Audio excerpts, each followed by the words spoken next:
We are called to be a people of praise.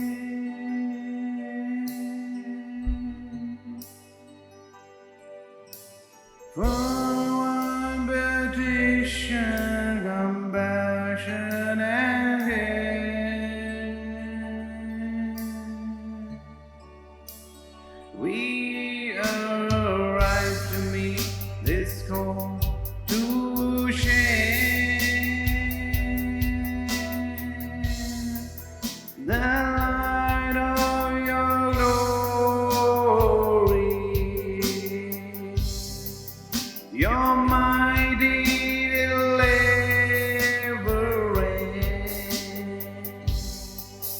the power of your passion for people everywhere.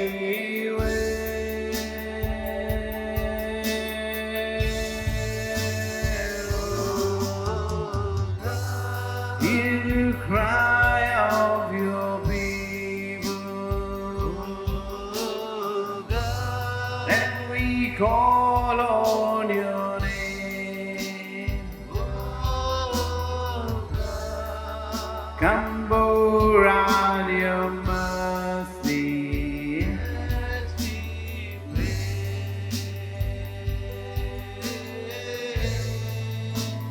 and we pray.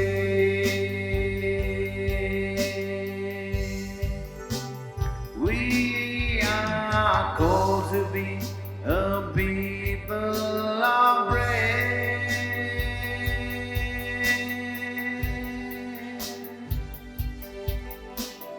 For ambition, compassion, and care.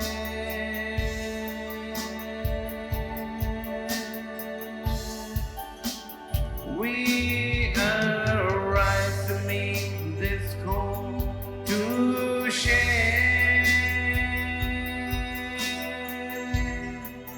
the light of your glory, your mighty deliverance, the power of your passion for people everywhere.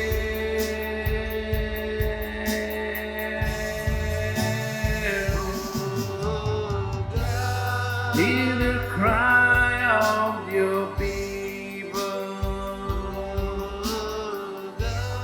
and we call on your name. Come pour out your mercy as we pray. Oh, hear the cry of your people, and we call on your name.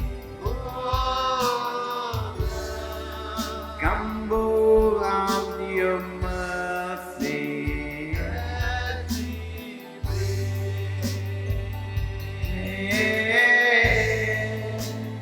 And we pray. As we pray.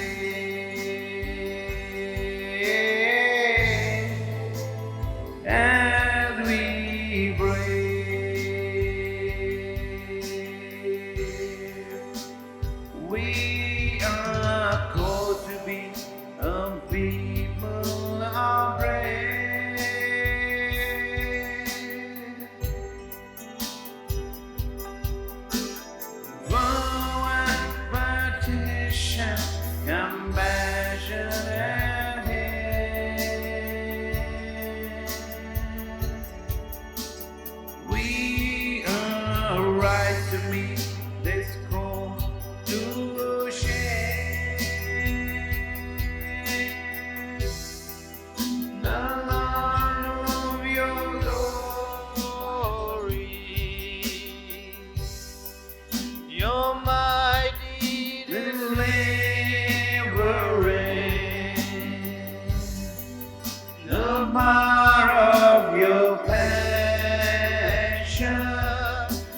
पर जानम मेरी गश्र खाने को गया क्रूस से झुका गया कब्र से स्वर प्रभु तेरा नाम उठा You came from heaven to earth to show the way my debt to pay from the cross to the grave, from the grave to the sky. Lord, I lift your name on high. You came from heaven to earth to show the way, from the earth to the cross, my debt to pay, from the cross to the grave, from the grave to the sky. Lord, I lift your name on high. Do I ask say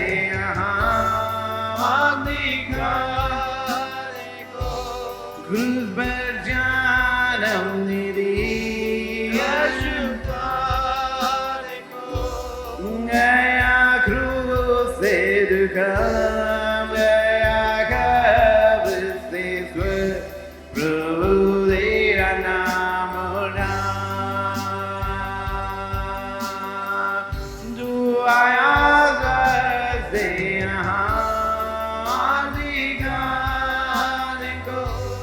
Cruz per janam nidhi ashupane ko gaya cruz se dukha gaya kabr se swar prabhu tera naam uthha You came from heaven to earth to show from the cross to the cross, my debt to pay, from the cross to the grave, from the grave to the sky. Lord, I lift your name on high. Do I ask say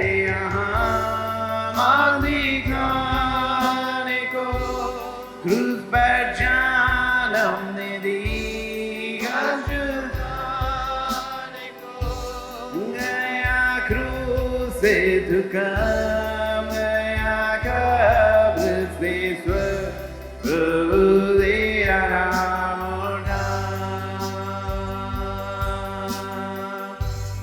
prabhu tera naam uthha Prabhu tera naam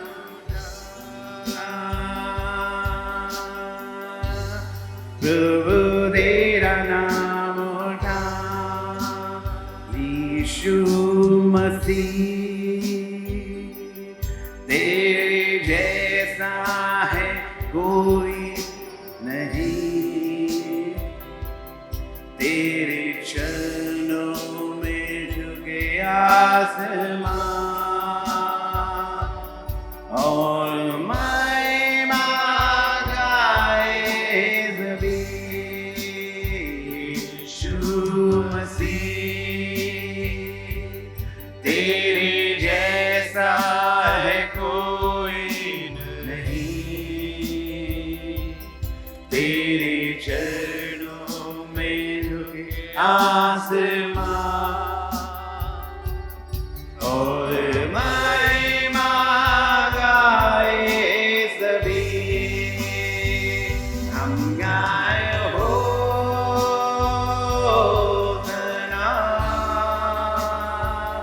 तू राजा होता है राजा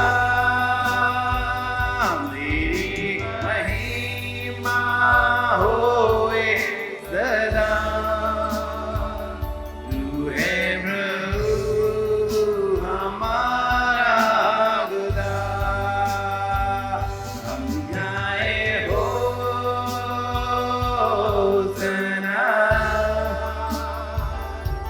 राजा होगा है राजा, तेरी महिमा होवे सदा। तू है प्रभु हमारा खुदा, प्यारे पिता। तूने हमसे इतना प्यार किया, हमें पापों से छुड़ाने को अपने बेटे को कुर्बान किया, प्यारे पिता। तूने हमसे इतना प्यार किया, हमें पापों से छुड़ाने को अपने बेटे को कुर्बान किया। हम गाए हो तेरा राजा होगा हे राजा, तेरी महिमा होवे सदा। तू है प्रभु हमारा खुदा, हम गाए हो सना। राजा होगा हे राजा, you're the king की महिमा होवे सदा। We glorify प्रभु हमारा खुदा, पवित्र आत्मा साथ रहे तू हमारे सदा, अपनी राहों पे हम तो चला, और यीशु के जैसा बना। पवित्र आत्मा साथ रहे तू हमारे सदा, अपनी राहों पे हमको चला, और यीशु के जैसा बना। हम गाए हो सना। राजा होगा हे राजा, तेरी महिमा होवे सदा। तू है प्रभु हमारा खुदा, हम गाए हो सना। राजा होगा हे राजा, तेरी महिमा होवे सदा। तू है प्रभु हमारा खुदा। परमेश्वर को जानना और उसके पुत्र को जानना ही हमारे लिए अनंत जीवन है। सो हमारी सबसे बड़ी ज़रूरत ये होती है कि हम जाने कि आखिरकार वो परमेश्वर है कौन और वो चाहता क्या है। और यदि हम अद्वितीय परमेश्वर को जान लें तो हमारे लिए अनंत जीवन यही होता है। परमेश्वर अपने अलग अलग आयामों को, अलग अलग अपनी पर्सनालिटी को, अपने व्यक्तित्व को प्रकट करके हमें अपने करीब में लाना चाहते हैं। परमेश्वर को जानना कोई वन इंस्टॉलमेंट एक्सपीरियंस नहीं है, वरन वह इतना लंबा है, इतना चौड़ा है, इतना ऊंचा है, जिसके बारे में कहा नहीं जा सकता। यह हिजकेल को परमेश्वर ने दर्शन में इस प्रकार की बात बताई कि मैंने मंदिर के दक्षिण अलंग से, जो दीवट होती है, वहां से एक पसीजता हुआ पानी देखा। आत्मा ने मुझे बाहरी बाहर घुमा करके पूर्व मुखी फाटक पर ला खड़ा किया। तब वो दक्षिण अलंग से बहता हुआ पसीजने वाला पानी जब मंदिर से निकला तो वो सोता बन गया। और जब उस सोते को आगे बहता हुआ देखते हैं तो 1000 हाथ नापने के वक्त उस पानी की गहराई टखने तक हो गई, जहाँ तक जूता पहनते हैं हम। और फिर अगले 1000 हाथ में उसकी लंबाई नापी तो पानी का जो स्तर था वो घुटने तक हो गया। फिर उसके बाद में अगला 1000 हाथ नापा तो उसकी गहराई जो है वो घुटने तक हो गई। और अगले 1000 हाथ नापने के बाद पानी का जो स्तर था वो कमर तक हो गया। एंड देन फिर उसके बाद 1000 हाथ नापा तो वह एक ऐसी नदी बन गई जिसमें तैरना पड़ता है। फिर वही आगे जाकर के इतनी बड़ी महानदी बन गई कि उसको तैर करके पार कोई नहीं कर सका। समुद्र कहाँ रहा पसीजने वाला पानी, फिर बना सोता, फिर हुआ टखना की गहराई, फिर घुटने की गहराई, और फिर कमर की गहराई, और फिर नदी की गहराई, और फिर समुद्र की गहराई। भाई साहब, आप जिंदगी भर बूंद भर पानी में तैरते रहिए तो अभी समुद्र को जैसे तैर के पार नहीं किया जा सकता है ना, वैसे ही परमेश्वर की पहचान को हम पहचानते चले जाएं।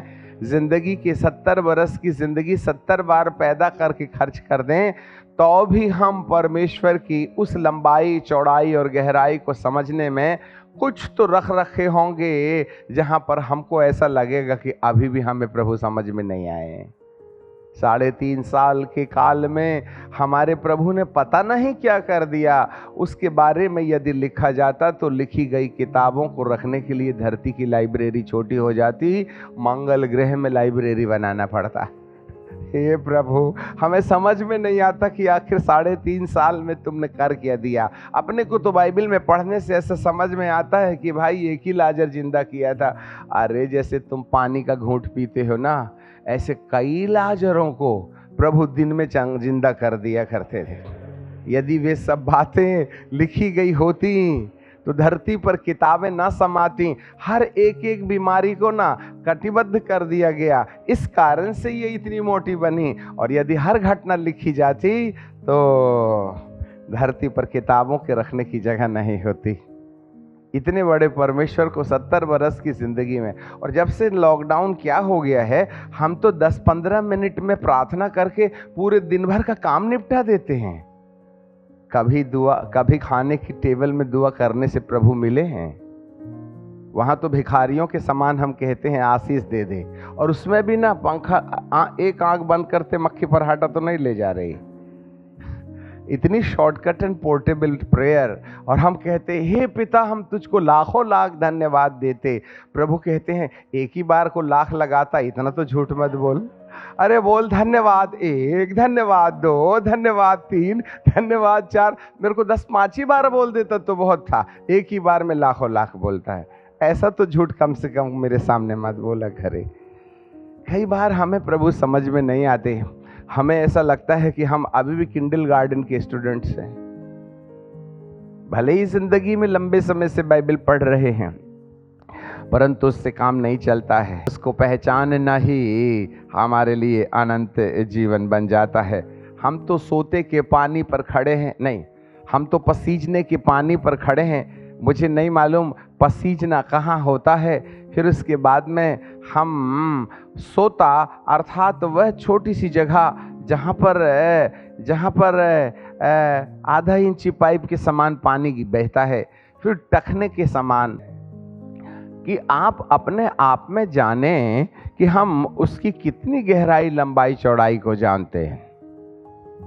इसी पर निर्भर करता है। और परमेश्वर ने भी बीते 2000 सालों से अपने चिन्हों से, चमत्कारों से, भविष्यवाणियों से, बहुत सी बातों में अपने आप को जीवित दिखाया। वह प्रेरितों के साथ चलता गया और चिन्हों और चमत्कारों के द्वारा अपने वचन को दृढ़ करता गया। He confirms the word through the signs and wonders. अद्भुत काम प्रभु के जीवित होने का और वो हमारे बीच में हैं, वैसा होने का प्रमाण देते हैं। Signs and wonders is the evidence that God is in existence. वो वजूद में है, वो हमारे बीच में है। ठीक है ना? तो यदि हमको अद्भुत कामों से ये पता चल गया कि प्रभु जिंदा है, तो क्या खाली पीली जानने से काम बन जाएगा? आज की दुनिया तो उसको जीवित है यही मानने में दिक्कत का अनुभव कर रही है। तो वो है कौन, उसको पहचानने के लिए कितनी लंबी यात्रा बाकी है। जी हाँ, अब थोड़ा आप सुनिएगा। पहला एक जमाना था जब वॉल्व सिस्टम का रेडियो आता था इतना बड़ा, फिर उसको कंपैक्ट कर दिया तो ट्रांजिस्टर बन गया।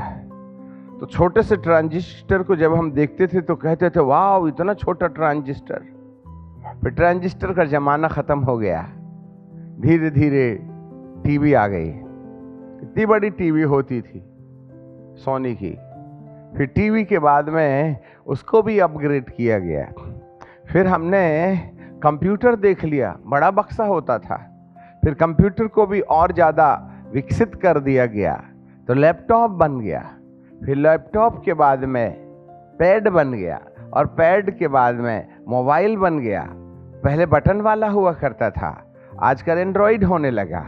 और धीरे धीरे अब ये जो एंड्रॉइड मोबाइल है उसने सारी दुनिया को समेट करके इस छोटे से 50 ग्राम वाले इंस्ट्रूमेंट में बदल दिया। कितनी ज़्यादा एडवांस हो गई है हमारी तकनीकी। मुझे बताइए मसीहियत ने बीते 100 सालों में क्या तरक्की किया? मारा गया, गाड़ा गया, जी उठा, अब्राहम ने विश्वास किया, एलिया ने विश्वास किया, उसने प्रार्थना किया, उसने ये किया। तो हम कहानी सुनने और सुनाने में ही अपनी ज़िंदगी खर्च किए दे रहे हैं। आज की तारीख में कोई व्यक्ति इतना बड़ा वॉल्व सिस्टम का वो वाला रेडियो एक कंधे पर बैग में लटका लिया और आधे किलो की बैटरी बाजू में लटका दिया और पुराने ज़माने की सैगल के गाने बजा के सुन रहा है और रोड में चला जा रहा और क्या बोल रहा है, वाह मैं तो पुराने 100 साल पुराना गाना सुन रहा वॉल्व के रेडियो में, और उसके बाद में बैटरी कांधे पर रख लिया। तो लोग ऐसे बीमार को हड्डी वाले हॉस्पिटल में ले जाएंगे कि सिर वाले हॉस्पिटल में? थोड़ा सोच के देखिएगा।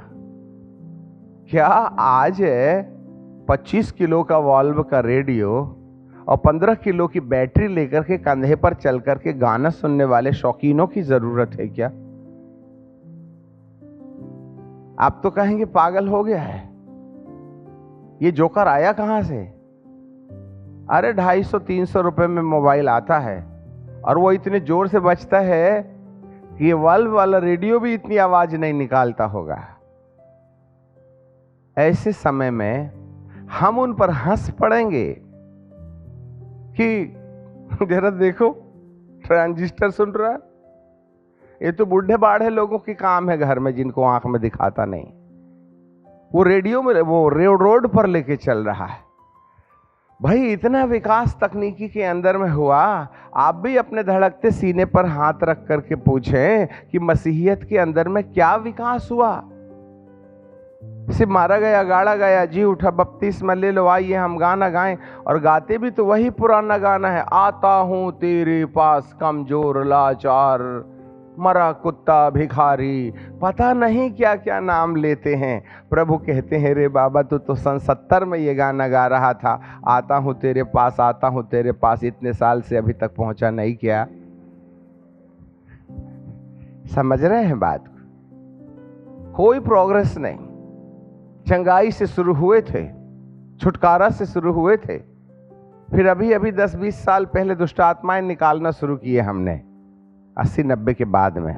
फिर उसके बाद में वो तो अभी अभी word of knowledge and word of wisdom आया है, जिसके पीछे लोग पागल हुए जा रहे हैं। मोबाइल नंबर बता दिया, बैंक अकाउंट बता दिया, तुम्हारे घर में नीला पर्दा है। बस हमारी गाड़ी बीते 100 सालों में यहीं तक पहुंची है कमरे का पर्दा बताने के लिए। दिल में क्या हो रहा है ये कौन बताएगा? यदि मुझे मेरे मोबाइल नंबर मिल भी गए, मेरी पत्नी की डेट ऑफ बर्थ मिल गई, तो इससे बनने वाला क्या है? हम तो बीड़ी पी के आए थे, जाके फिर सुलगा लिए ना। जीवन में कोई परिवर्तन है? हजारों के नाम पुकारे गए, बदल क्या गया उनका? वो तो वैसे ही थे, वैसे ही हैं जैसे पहले थे। और हमको बहुत खुशी लगती है, भविष्यवक्ता ने मेरा नाम पुकार दिया। मैं इन सब वरदानों का दुरुपयोग करने के लिए या अपमान करने के लिए ये बातें नहीं कह रहे हैं। ये सब बातें तो इसलिए हैं कि तुम यकीन करो कि मेरा परमेश्वर मेरे बीच में है, वो हमारे साथ बात करता है, उसकी किताब सच्ची है। इतना ही जान लेने मात्र से काम चल जाएगा क्या कि इसकी किताब में जो लिखा है वह सत्य है, पर लिखा क्या है ये कौन समझेगा? ये बाइबल सत्य है, ये समझ लेने से हमारे को अनंत जीवन नहीं ना मिलने वाला है। हमें तो ये समझना पड़ेगा कि इस किताब के राइटर ने किस बात के लिए ये किताब लिखा है। Why the Bible has written, क्यों लिखा है परमेश्वर ने, क्या बोलती है ये बाइबल, इसका निचोड़ क्या है, इसका थीम क्या है, इसकी वास्तविकता क्या है, जहां पर हम कहीं ना कहीं अपने आप में इसके सत्य को जानकर हमें क्या मिलने वाला है। हम तो जैसे थे वैसे आज भी हैं, परंतु जब से लॉकडाउन हो गया है, पहले तो कम से कम कुछ घंटे खुदा का बाप के चरणों में गुजार ही दिया करते थे। आज तो हम बिस्तर में लेटे लेटे ऑनलाइन का पूरा मजा। प्रभु जी कहते हैं कम से कम चर्च में तो चेयर में तो बैठता था, आज तो पलंग में लेटे ही लेटे मुझे एंजॉय करता है। आपको क्या लगता है? सेला लगाया है प्रभु ने बीते 19 महीने से कि तुम मुझ पर चिंतन करो, मुझ पर विचार करो। मैं पुराने रवैये को फिर से नहीं देखना चाहता हूं। आज हमको कोरोना हो बोल के नाक में पट्टी बांध लेते हैं, सैनिटाइजर साथ में रखते हैं। हम आज कोरोना से बचने का उपाय करते हैं, पर कोरोना आया क्यों है इस बात को समझने का प्रयास नहीं करते हैं।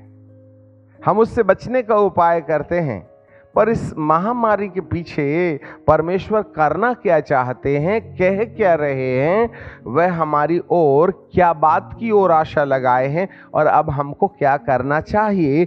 यदि ये सत्य हमें समझ में नहीं आया तो प्रभु को इतनी महामारी से इतने ढेर सारे प्रभु के दास बीते 2021 के मार्च अप्रैल में चले गए। कितनी कुर्सियां याजकों की खाली हो गई, कितने चर्च के मेंबर चले गए, कितने भले लोग इस धरती से चले गए। इतनी बड़ी त्रासदी से कलीसिया को क्या मिला? हम तो जैसे थे वैसे ही हैं, हमारे सोच में कोई अपग्रेडिंग्स नहीं हुई है। हम परमेश्वर के प्रति और खिंचकर के करीब आ गए होंगे, ऐसा तो कहीं भी नजर नहीं आ रहा है। आखिरकार 18-19 महीने से प्रभु जो त्रासदी लाए, तो उसके लोगों को जो भी नुकसान हुआ है, कितनी विधवाएं हो गई हैं, कितने अनाथ हो गए हैं, कितने याजकों को कुर्सी से उतार दिया गया है, आखिरकार घाटा तो उसी के न राज्य का हुआ है। तो फिर परमेश्वर कर क्या रहे हैं इस महामारी में हमसे बात करने के? जिस तरीके को वो अडॉप्ट किए हुए हैं उससे हमको क्या समझ में आ रहा है? देखिएगा भाई साहब, हमें कुछ न कुछ तो सोचना पड़ेगा जिससे कि हमको पता चले कि हम आज किस हालात में खड़े हुए हैं।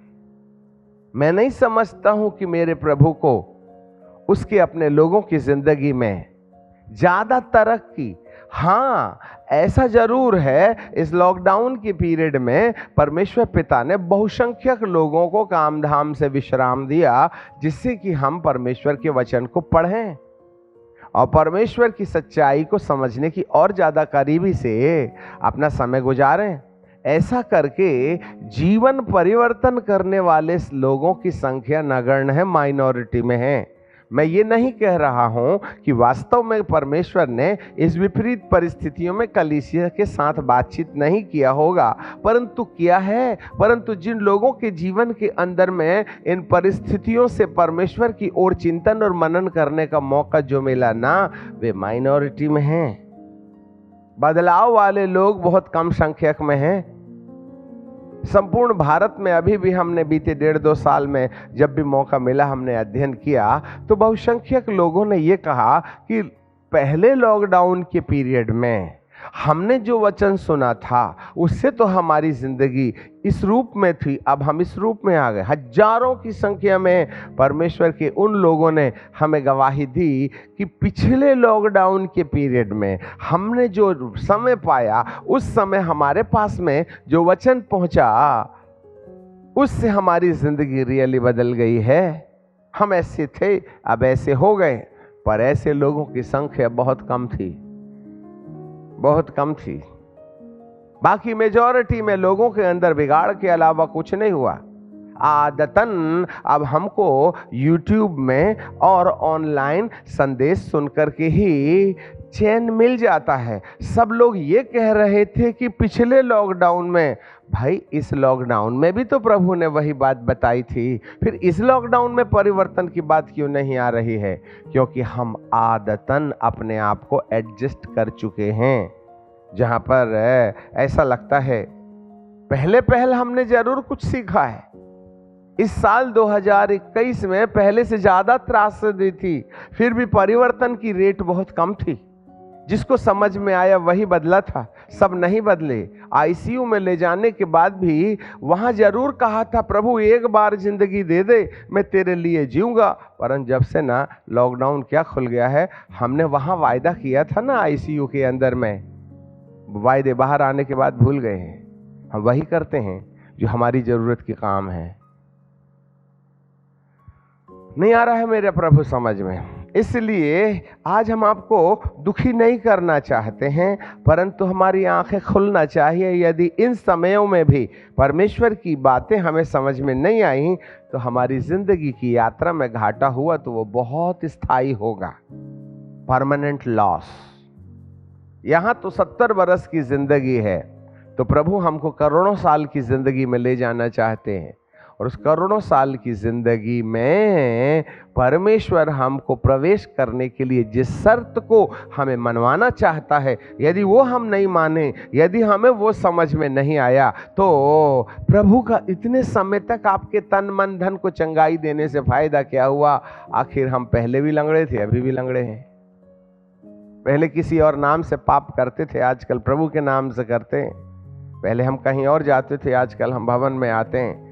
परंतु जो पाप करने की टेंडेंसी है ना, वो आज भी कायम है। इसीलिए प्रभु कई बार इन तमाम विपरीत परिस्थितियों में निराश से हो जाते हैं कि देखो पहली छड़ी मारा, तुमको क्या हुआ? तुम तो छड़ी से बचने का उपाय करने लगे।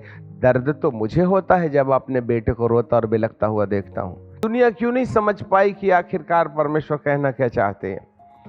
इसी आयाम से हम बाइबल में से एक अध्याय निकाल के पढ़ना चाहते हैं, जिस पर चिंतन करना हमारी आवश्यकता है। हम निकालते हैं प्रकाशित वाक्य की किताब और उसका 5वां अध्याय, और 5वें अध्याय के पहले पद से हम पढ़ना चाहते हैं। जो सिंहासन पर बैठा था, मैंने उसके दाहिने हाथ में एक पुस्तक देखी।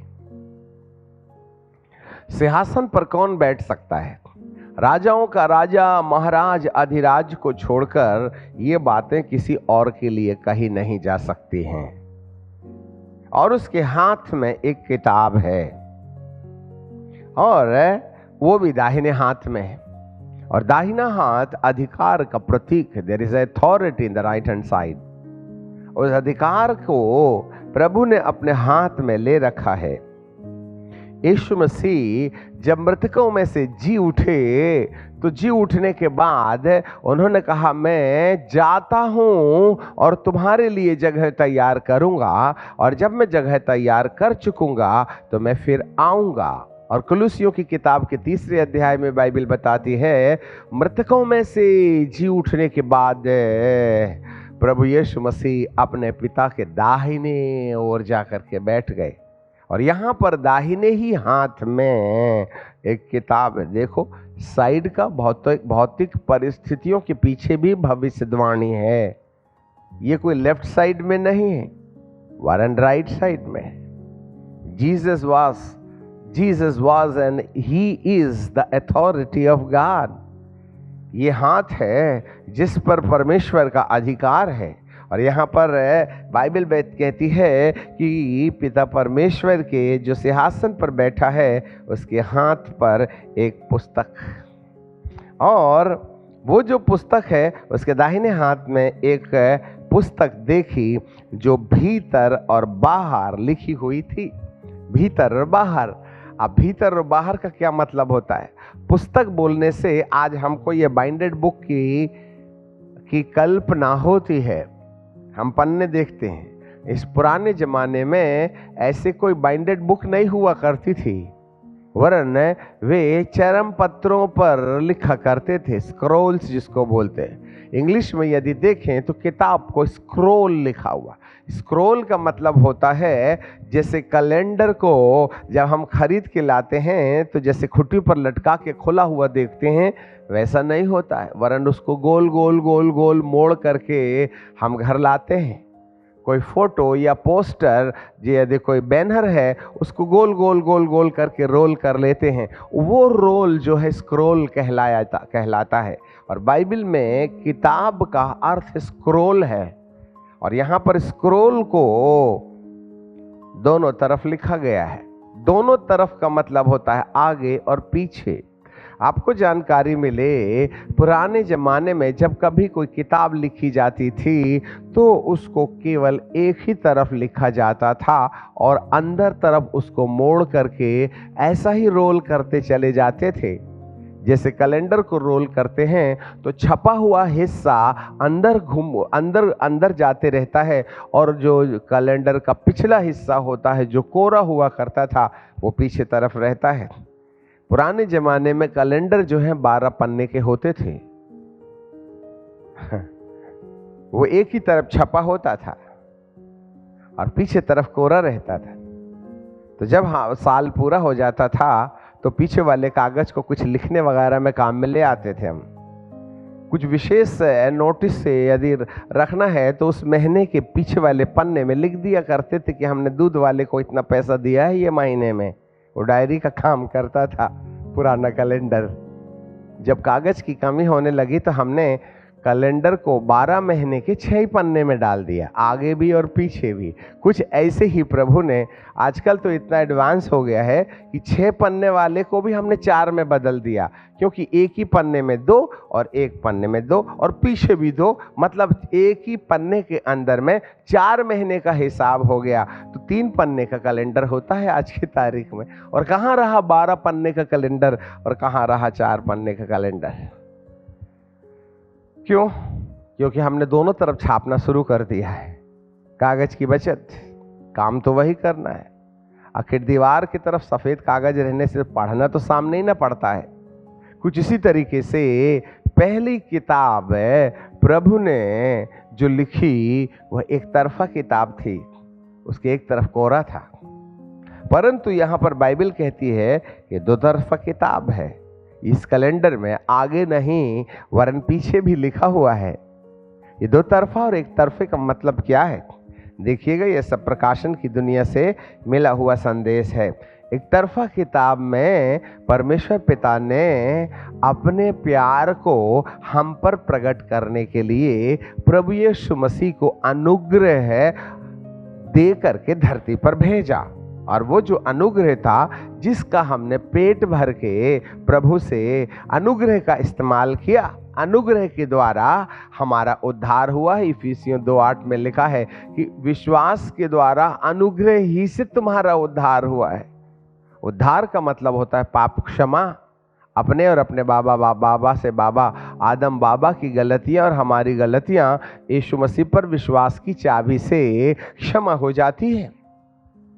और इस तरीके से प्रभु परमेश्वर ने अपना अनुग्रह दिखाया और बीते सालों में अनुग्रह का बोलबाला भयानक हुआ और उसकी आदतन प्रैक्टिस आज भी हम कर रहे हैं। आप चोट मत खाइए, क्योंकि ये किंडल गार्डन प्रीचिंग नहीं है, वरन ये थोड़ा सूझबूझ वाले समझ वाले लोगों को चिंतन करना होगा। सो यहाँ पर बाइबल हमें बताती है कि वह अनुग्रह देता था। बीड़ी पीने वाला आता था कैंसर की बीमारी लेके और जाके चंगा होने के बाद फिर बीड़ी पी लेता था, तो वो कैंसर बना रहता, चंगाई बनी रहती थी। कितने पापियों का नाम प्रभु पुकार लिया, ये अनुग्रह था। आखिरकार यूहन्ना 4 में एक ऐसी पापनी स्त्री जिसको समाज देखना और सुनना पसंद नहीं करता है, उसके लिए प्रभु याकूब के कुएं पर बैठे रहे, क्योंकि पिता परमेश्वर ने बता दिया था कि तुझे आज एक स्त्री के साथ इनकाउंटर करना है और उसकी जिंदगी बदलना है। वो थोड़ी ना बदलना चाह रही थी, प्रभु उसका इंतजार कर रहे थे। याकूब के कुएं में बैठे थे, चेले लोग रोटी लेने चले गए। तब ऐसे दशा में प्रभु यीशु मसीह ने जैसे ही उस स्त्री को देखा तो उसने कहा, रात को इसी स्त्री का चेहरा तो प्रभु मुझे बताए थे, इसके लिए कोई योजना है। और वो स्त्री आई और पानी भरने लगी। तब यीशु मसीह ने कहा, मुझे पानी पिला। अरे बात करने के लिए बहाना तो ढूंढना पड़ेगा, यीशु को कोई प्यास वगैरह तो लगी नहीं थी। फिर भी उसने कहा पानी पिला। स्त्री ने ऊपर से नीचे तक देखा और देखा तो वस्त्र से ऐसा लगता है ये तो ऊंची जाति का व्यक्ति है। तब उसने कहा, हम तो सामरी हैं और तू यहूदी है, कपड़ा बोलता है। यहूदी और सामरियों में तो किसी प्रकार का कोई संस्कार नहीं होता, तू पानी क्यों मांगता है? तब यीशु मसीह ने कहा, यदि तू परमेश्वर के वरदान को जानती और जो तुझसे बात कर रहा है वही है जो परमेश्वर के वरदान को तुझ तक पहुंचा सकता है, यदि तू उसको पहचान जाती ना तो पानी पिलाने का व्यापार भूल जाती और पानी मांगने का धंधा शुरू कर देती। तो उसने कहा, हे प्रभु, जो जल तू दूध मुझे देगा उससे मैं कभी प्यासी नहीं होने वाली हूं क्या? तो ऐसा करो, जल्दी से जल पिला दो। तो प्रभु ने कहा, जल के सोते में तो ढक्कन लगा है, खोलना पड़ेगा ना। इसलिए उसने एक बात कही, जरा अपने पतियों को तो बुला के ले आ।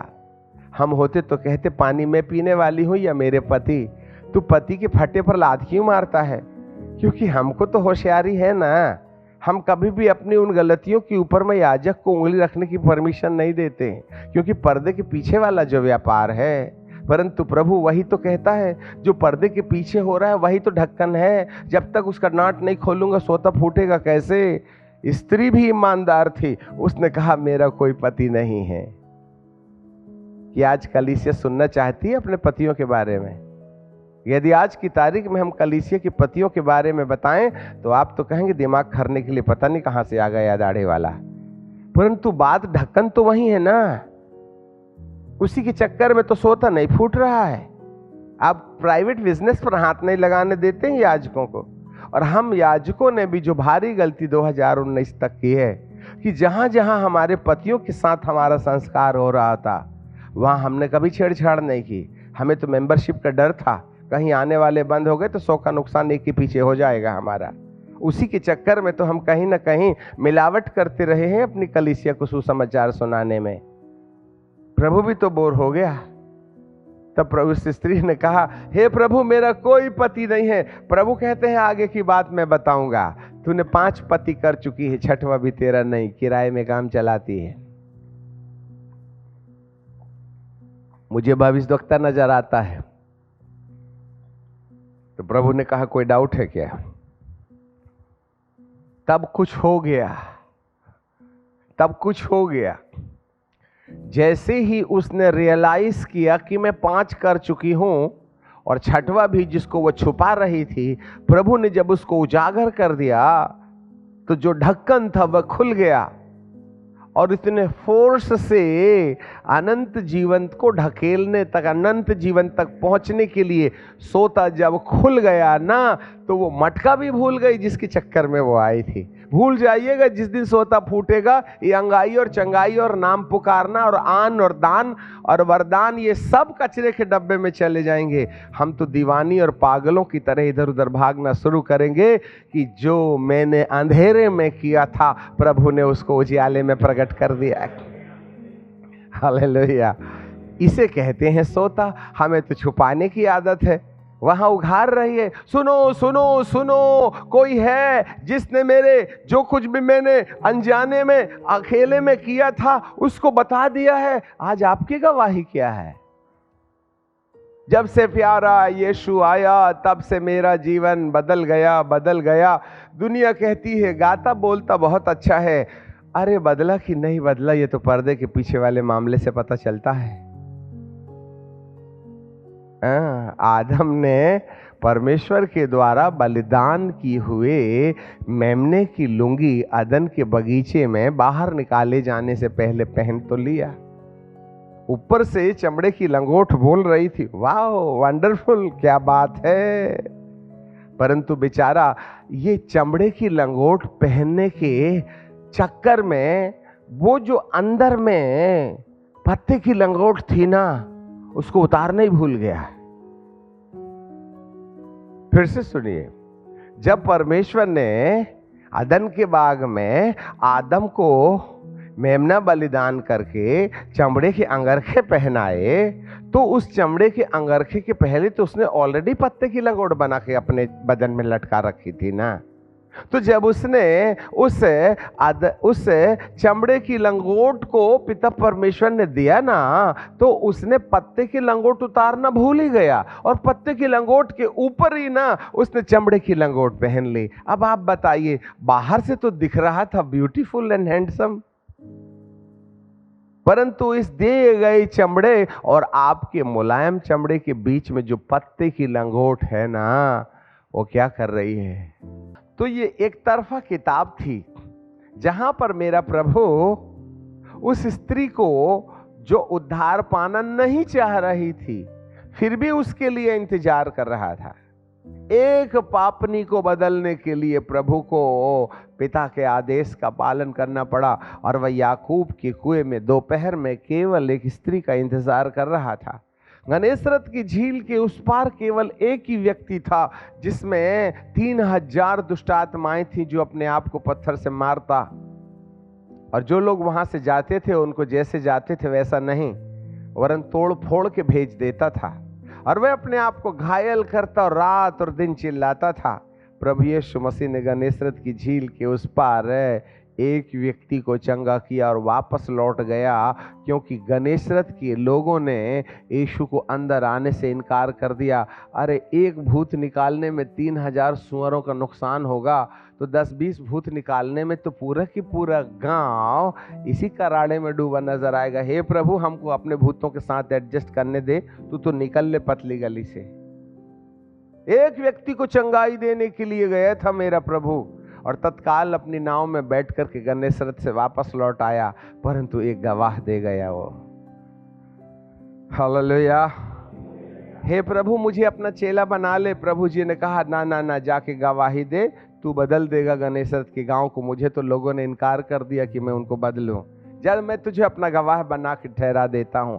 ये था एक तरफा किताब में लिखा हुआ, जहां परमेश्वर के अंदर जो तरस और प्रेम के भाव हमारे लिए छुपे हैं, जिन वरदानों के द्वारा परमेश्वर ने हमको लुभाया, ललचाया, अपनी ओर आकर्षित किया, हम उसी ग्रास रूट लेवल में जो परमेश्वर का लव था, प्यार था, उसी में हम खो गए, आगे नहीं गए। तब प्रभु जी कहते हैं, बीते 2000 साल से तुमने मेरा अनुग्रह, मेरा प्रेम और मेरी दया देखी है। ये एक तरफा किताब है। उद्धार जो है ना, अनुग्रह से हमारे विश्वास के द्वारा तुम्हें मिला है। इस वाले किताब को मैंने थोड़े समय के लिए बंद कर दिया हूं। एक तरफा किताब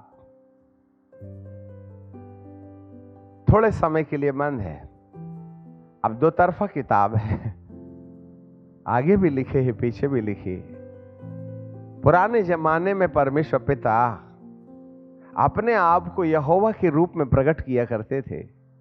नए नियम में प्रभु परमेश्वर, उसी परमेश्वर ने अपने आप को इतना नम्र और दीन बना लिया कि वह गधी के बच्चे के ऊपर बैठ गया, लादू के बच्चे पर बैठा है।